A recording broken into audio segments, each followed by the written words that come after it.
Hello，各位好，我係子凡啊。嗱，思維阻礙你升呢，講到第三條片啦，亦都係最後一條啊。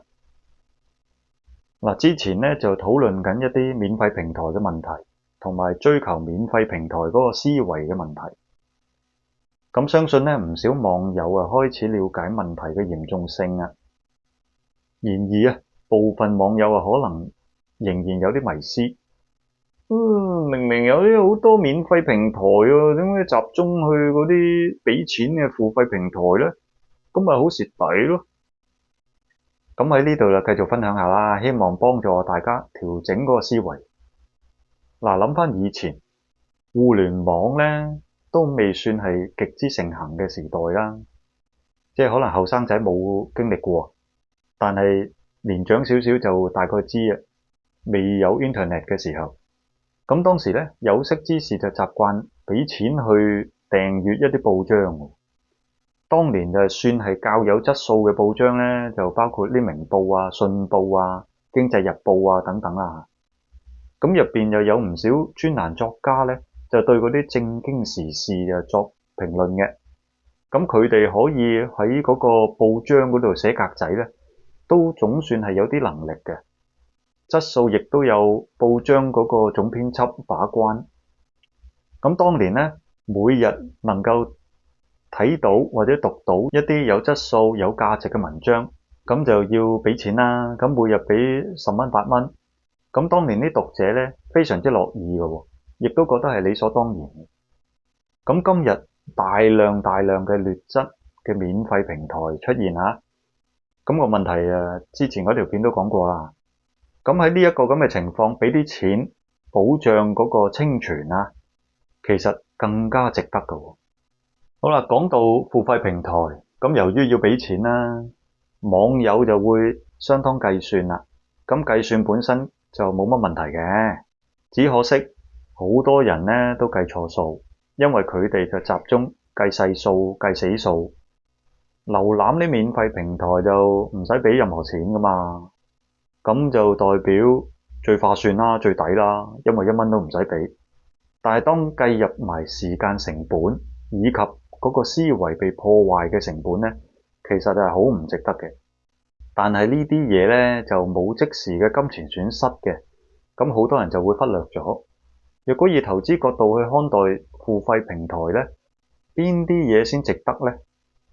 嗱，真正有無限大價值嘅平台，係一啲能夠幫助你提升層次嘅嗰類啦，希望令你嗰個思維甚至人生能夠提升到另一個層次。舉例啦，若果能夠同一位高人前輩好有人生經驗嘅，同佢食餐飯1-2個鐘，咁喺餐飯度你可以攞到一啲對你整個人生嘅價值嘅正面提點啊。咁我問你，你會唔會攞嗰餐飯埋單幾多錢嚟比較呢？相信即使要俾8萬蚊埋單，都唔算係啲咩啦。若果真係遇到一啲能夠提升層次嘅好平台呢，係咪真係仲要計住嗰100幾廿蚊啲細數？咁明顯呢啲咁基礎嘅思維都搞錯咗，計錯數啦。網上付費平台何其多啊！咁唔通俾錢就代表好嘢咩？如果未有足夠嘅資料去判斷，點算呢？嗱，呢度有啲提議，大家可以參考一下。咁第一樣嘢就可以小試牛刀啦，俾少少入場費，不妨試一試。付費入去睇睇內容係點先，氣氛係點先，尤其是有啲提供免費試用添。若果發覺唔啱嘅話，退出個成本都有限啫。以前都係咁嘅，邊一份報章適合自己呢？當然俾錢買幾份嚟睇下先咯。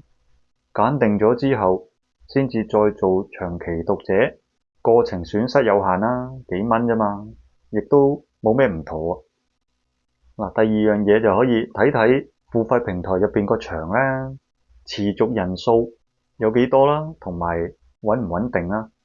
付費平台咧就唔同嗰啲網友冇成本免費咁樣簡單撳個訂閱掣就入到嚟。付費平台就要人哋每月或者每年俾錢加入嘅，即係好似 Patreon 咁啦。若果嗰個付費平台能夠保持到一定嘅穩定性，講緊付費會員嘅人數之類啦，咁就代表一眾就願意付費嘅網友咧，其實佢哋都睇到個價值喺度。呢個同免費平台最終嘅概念就好唔同啦，因為你願意俾錢嘅網友已經唔係一般嘅大多數，質素就比較高啦。再由佢哋嘅人數同埋穩定性作為篩選嘅條件呢，相對地就有啲質素保證啦。咁你又走入去同一啲肯俾錢嘅人走埋一齊呢，成功機會就大增。道理好簡單啦，亦都好現實嘅。若果冇價值，你要啲網友真金白銀長期支持，傻的嗎？另一個說法呢，若果有方法能夠免費獲得呢啲咁嘅價值，點解呢班人每個月都要俾錢呢？就證明呢啲咁嘅價值喺免費嘅地方攞唔到咯。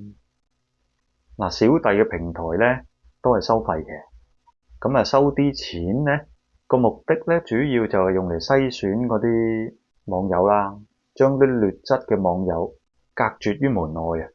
按經驗呢，呢一班咁嘅人係一啲錢都唔會俾嘅。咁而家啦，走咗入嚟付費平台呢個世界，遊戲玩法完全唔同啦。遇到嘅網友令我能夠保持長期開心 share， 都幾感恩嘅。希望揾到更多嘅有緣人或者知音人，能夠同更多人一齊升呢。有興趣留意下，希望見到你。呢條片講到呢度啦，拜拜。